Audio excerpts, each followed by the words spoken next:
10 and I used to leave Twyford School every Friday and walk up Wargrave Road to have tea with our Gram and Grandad. And Grandad had come in from the garden and he'd say, "You here again? Eating me out of house alone? I'll have nothing to eat all week." And we used to believe it. And then Gram would say, "Stop that, Charles." He said, "Oh, it's all right." And he was a gruff old fella.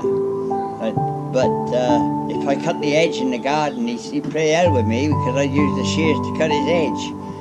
But we got on all right, but I was factory, a war factory in town. Somewhere underneath the building is a cellar. He used to keep all stock for the staff, like the food.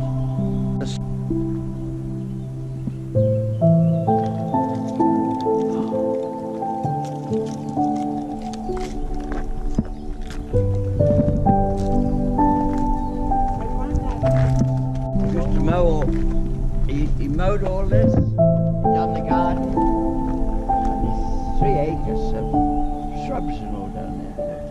And when I started here, that path that goes down there, yeah, I had to hoe the weeds up there many a time.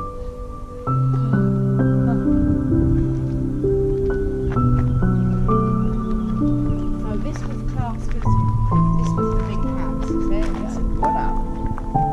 It got to, first of all, it was owned by Captain Trehan before Dad came in. Captain Trehan, when he retired, was Lord Sheriff of Glamorgan or something. At Fishguard, isn't that? Yeah. Big money. But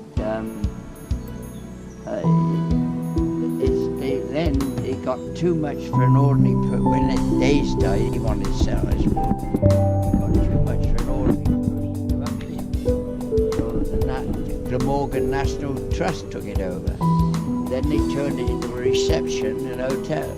You stop here for about 100 quid a night. I can ask the prices just for that. We got to look at this.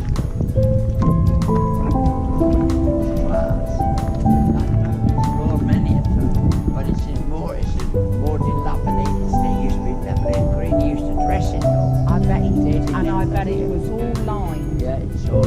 And when RSA's his daughter married one of the Cole family, which was a big business people, they had their tents all up on here, and us kids went round to the back and they fed on about 6 of us local kids who were the people who were working that year. We had a free feed of cakes. Ah. So how old were you, Bern, when you started here? 14-year-old, left school at 14. I worked it 2 years, £2 a week, 40-hour week. And then Dad branched out, left here, branched out on doing that house up Dennis Road now. Dad branched out doing pipes working. What happened? They employed me. But they decided to cut the staff down. And because I was the last one who'd been employed, You were the first one. I left. And then Dad said, "Never mind." He took me into the shed and where he was working, like next door. So Dad had told me well, I just took it. So we done part-time work. Plus we had the garden. But we made good money in the summer by working 12 hours a day. And in the winters, you got six weeks out of the So how long was Grandad? gardener. Yeah. 1940, we come down. We were 5 weeks in Michael's, don't know that many. And then we came here, so it'd be about end of 1940, and he was here gardener, probably 4 or 5 years, all through the war. He used to grow vegetables in that where he's saying. And the people from the village, he was in the war years, used to come up and they'd buy potatoes and all. Because he was growing vegetables, he was exempted from national service. That's why Dad was back on the war. But he was doing a service to the country by growing. By growing food, that was an exempt thing. So then then when I became 18, I should have done national service. But because I was doing gardening, You were exempt as well. but I wanted to go. But Mum didn't want me to go because Ken, your dad, came out of the forces with tuberculosis. Yeah. But she didn't want me. So it's likely to strike twice. But I wish to Christ I'd gone because instead of making it to 29 when I went to Canada, I fell on my feet with Cat Marianne now. I would have fell on my feet for going to the army because I was like running. I'd have been running for the army all around and they'd have made a man out of me at 18, but it took me till I was 29 before. Yeah, I see, yeah. But how much I'd like to sit in there. Wow. How many people lived here? Mr. and Mrs. Hayes and her son, and he had a lovely daughter. They used to sunbathe out there while we were mowing the lawn, which distracted us.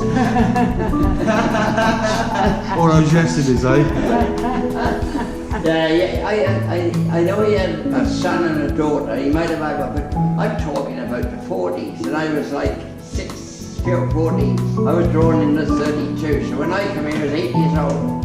And I stayed in the area until I was 29, and I met a girl from Canterbury, chased her up there, married her, stopped there 8 years, and I've been in Australia for 48 years now. And all my family's out there, but I come home, bit of nostalgia, this is.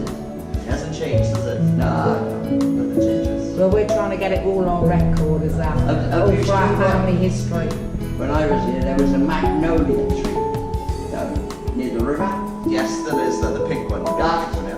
when I was here, was the second largest magnolia tree in Britain. Now where number one was, I don't know. But when the buds come.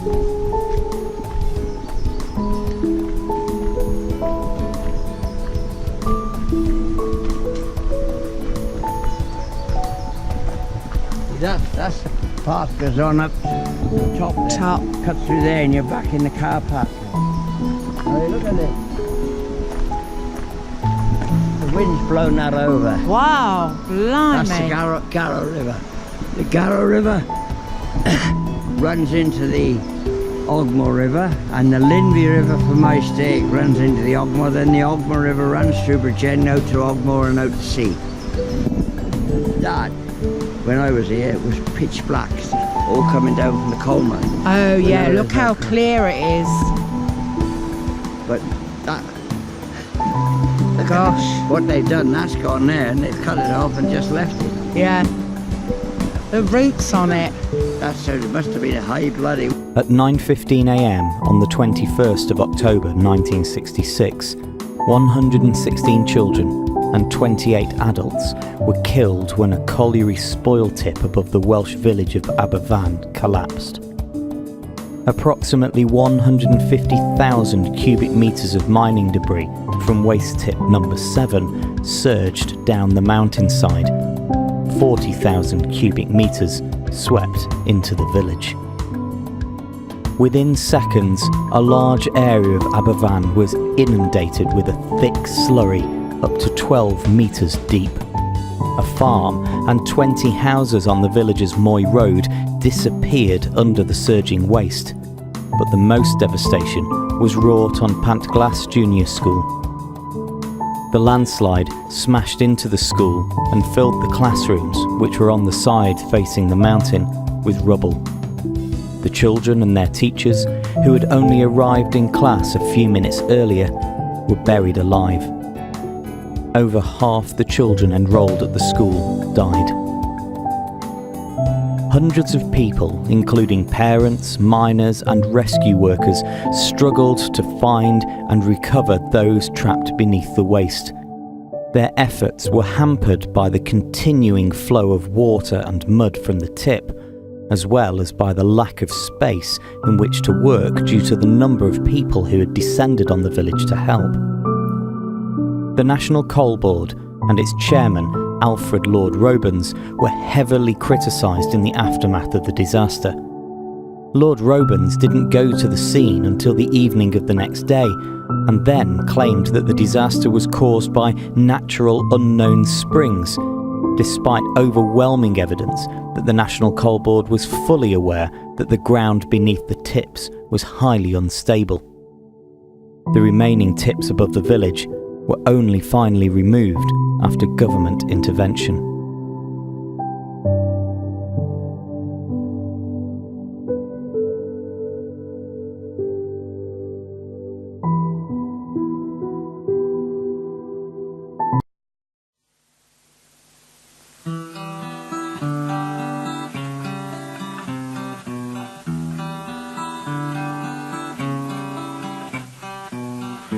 He was lying in a frozen world of rock and stone, death-defying through 100 million years alone, dreaming how he would rise once more to fill the skies. He was giant, what were centuries to him? Soft now the giant sleeps, soft in the mountain deeps, far from the children of the mining man, far from the village they call Aberfan.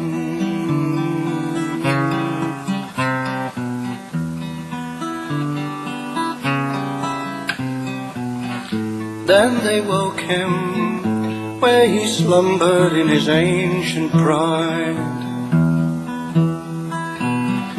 and they broke him, threw him out upon the mountainside. What would he do but wait, nursing his grief and hate? He would show them not to lay their hands on him. Soft now the giant crawls, soft while the dark rain falls. Woe to the children of the mining man, when the black giant comes to Aberfan.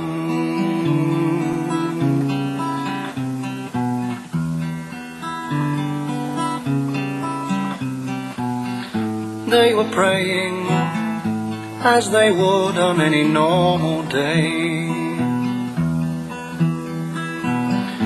They were saying, gentle Jesus, look on us, we pray. Was no one listening in?